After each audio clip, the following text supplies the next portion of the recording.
So you have a garden. Now, how do you know it is time to harvest the vegetables that you grew?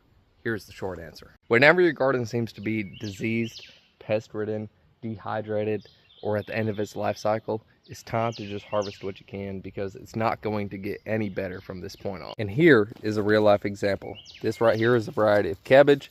It is probably about the size of a softball, at least what is salvageable. But right here is the same variety, and this sucker is, gosh, I don't know, 10 pounds. And example number 2 is to look at the tips of the leaves. All the tips of the leaves are starting to turn brown.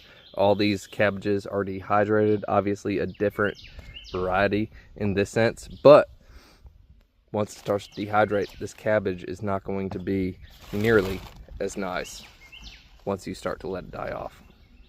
So I know as a new gardener, it's easy to get influenced by the size of your vegetables. They may not look like what you buy in the grocery store, but you got to focus on what you're bringing to the kitchen table. So something like this, I'm going to have a whole lot more on this head of cabbage than I am going to have on some of these other ones that are starting to have some pest damage.